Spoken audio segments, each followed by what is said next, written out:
Hi అండి, నేను మీ Radha. Welcome back to our channel Radha's kitchen paradise. ఎలా ఉన్నారు ఫ్రెండ్స్? నేనైతే చాలా బాగున్నాను. మనం ఈరోజు పిండి రుబ్బే పని లేకుండా, మినపప్పు నానబెట్టే పని లేకుండా పూర్ణాలు ఎలా చేయాలో చూద్దామండి. అది కూడా క్యారెట్ కొబ్బరితోటి, అందులోనూ రవ్వతోటి ఎలా చేయాలో చూద్దాము.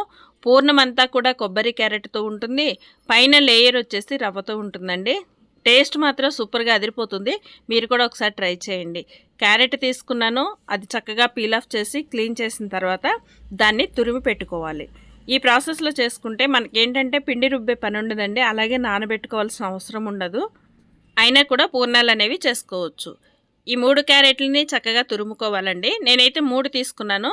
వీటికి మనకి కనీసం ఒక 12 to 15 వరకు పూర్ణాలు అవుతాయండి. నాకు 1 కప్ వచ్చేసింది. ఈ కప్పుకి నేను 1/2 కప్పు బెల్లం తీసుకున్నాను. నేను తీసుకున్న క్యారెట్ తీయగా ఉంది కాబట్టి బెల్లం క్వాంటిటీ అనేది తగ్గించానండి. వాటర్ కంటెంట్ ఎక్కువగా ఉండటం వల్ల బాగా స్వీట్ అనిపించింది. లేదు క్యారెట్ కొంచెం చప్పగా ఉందనుకోండి, బెల్లం అనేది కొంచెం యాడ్ చేసుకోవచ్చు.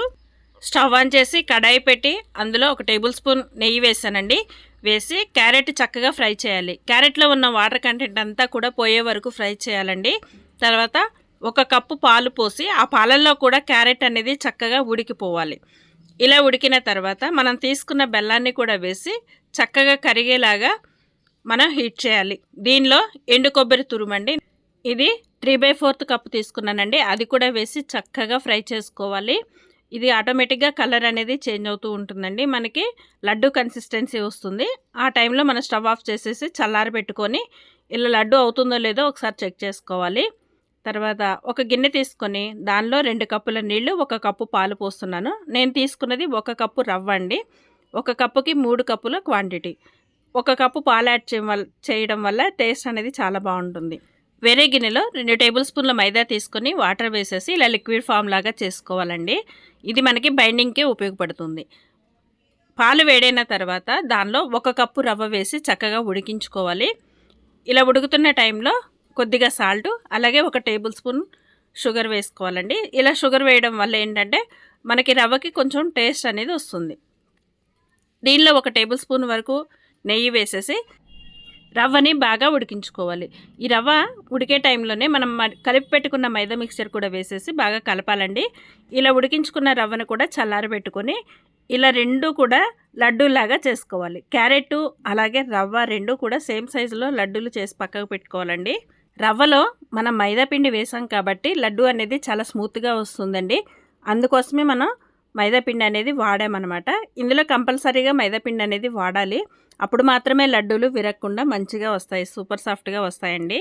ఇలా రవ్వ క్యారెట్ మొత్తం కూడా లడ్డూలాగా చేసుకున్న తర్వాత ఇప్పుడు రవ్వ లడ్డూని ఇలా ప్రెస్ చేసి చక్కగా మిడిల్లో క్యారెట్ మిశ్రమాన్ని పెట్టి మనం ఇలా రౌండ్ షేప్ లాగా చేసుకోవాలండి. ఈ రౌండ్ షేప్ చేయడానికే మనం మైదాపిండి అనేది వాడాము. మైదాపిండి వాడటం వల్ల ఇలా రౌండ్ షేప్ అనేది వస్తుంది, క్రాక్స్ లేకుండా ఉంటాయి. అలాగే మనం డీప్ ఫ్రై చేస్తున్నప్పుడు విరిగిపోకుండా ఉంటాయి.